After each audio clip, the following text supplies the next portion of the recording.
suggesting perhaps that he could be ready to use nuclear weapons.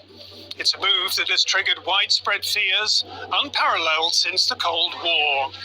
So the question we're asking here on To The Point is, Putin's threat, is Russia ready to use the nuclear option?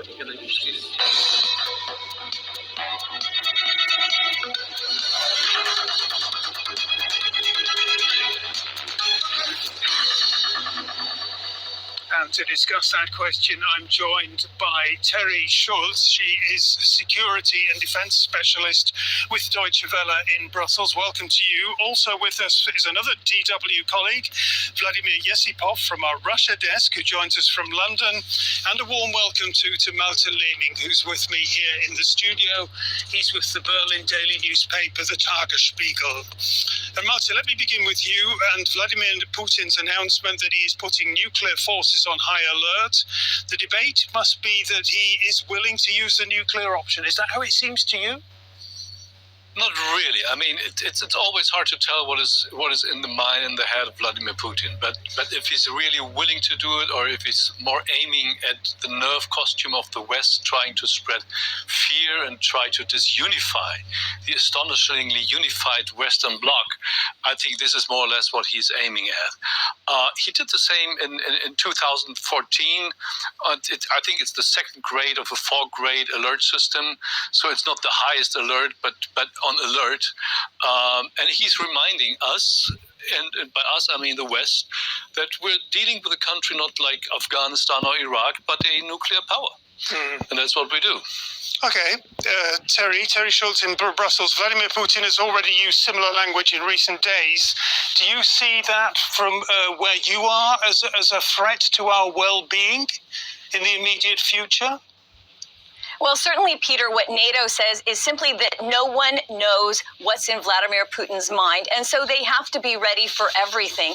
And this is what NATO was created to do, to alert every defense that it has possible among its 30 allies, just in case. And I think that they've been very reluctant to make predictions about what Vladimir Putin will do. What they say is they have to be ready for everything he can do. And now, of course, we've seen what he can do on the ground in Ukraine.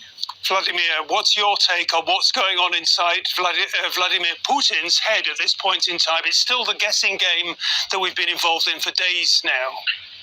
What we know now, it's things which were unimaginable for us, like two weeks ago or 1 week ago, becoming reality on a very fast speed. So I would not surprise if Russia will go on for a nuclear option, especially as Europe saying the shutdown of SWIFT or taking out Russian banks of SWIFT is a nuclear option in terms of sanctions. So Russia just sending friendly reminder to Europe and to the whole world that Russia has a nuclear option as well. So I would not surprised. To what extent, Vladimir, do you think that the Russian leader, Vladimir Putin, is now acutely isolated and has a growing sense of his own isolation?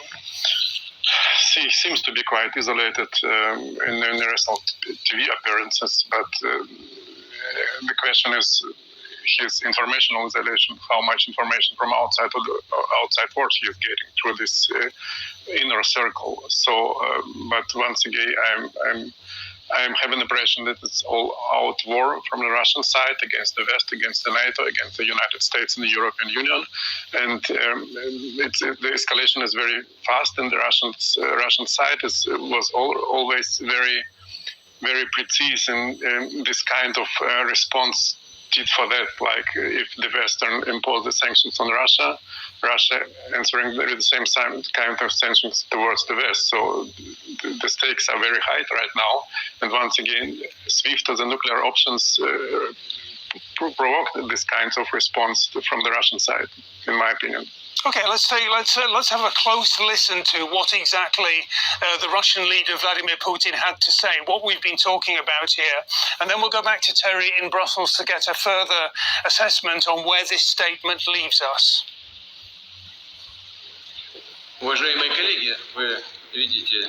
Not only are Western countries taking unfriendly economic steps against our country, наших I mean the illegal sanctions that everyone knows about very well. санкции, которых все хорошо знают. But the top officials of leading NATO countries are also making aggressive statements about our country.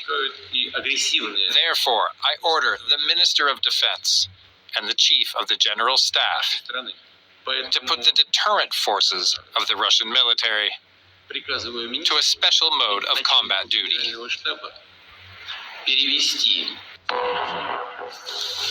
It's a very interesting phrase, a special mode of combat duty. Just explain to us a little bit about what Malta has already referred to as the technicalities behind this process, this four-stage process that we have.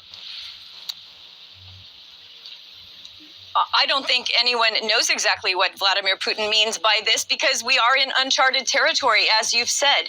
But again, what NATO has to do and what its nuclear-armed allies have to do is be ready for anything. Now, it's quite interesting that at this moment, as we are here on the show, there has not been a special meeting called, as far as I'm told, and I have checked with my sources, to discuss specifically this nuclear talk from the Kremlin.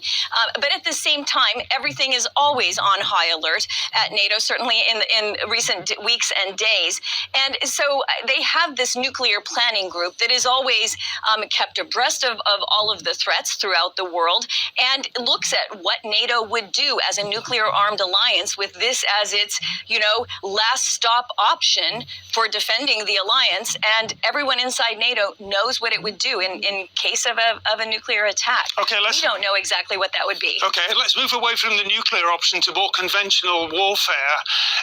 There is a sense, and I'm getting it from lots of different sources, that Vladimir Putin has perhaps overreached himself in the operations so far, that they're not going as well as he might have expected, and that obviously has a knock-on effect. What are you hearing where you are at NATO headquarters about that? We have had intel briefings on the side from Western intelligence officials, and the first night was quite dire. In the first 24 hours, we were told that Kiev could fall within a day, that Russia was controlling the airspace, had taken over key airports and airfields. But by the second day, that had completely changed. And the Ukrainians were fighting back better than anyone had expected. And everyone was praising the bravery of the Ukrainian, not just armed forces, but civilians in fighting back.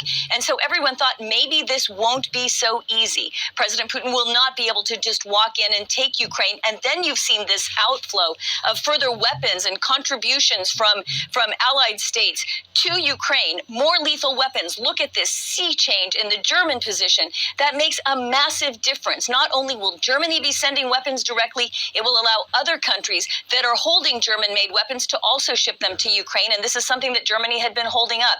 So this crisis in Ukraine has really shifted the minds of any reluctant allies to help Ukraine. Okay. Again, there will be no Western boots on the ground, but everything they can do to help Ukraine fight for itself, they're doing. Vladimir? At the same time, there's no signs of Russia backtracking on these offensive measures and on the ground in Ukraine, so we don't know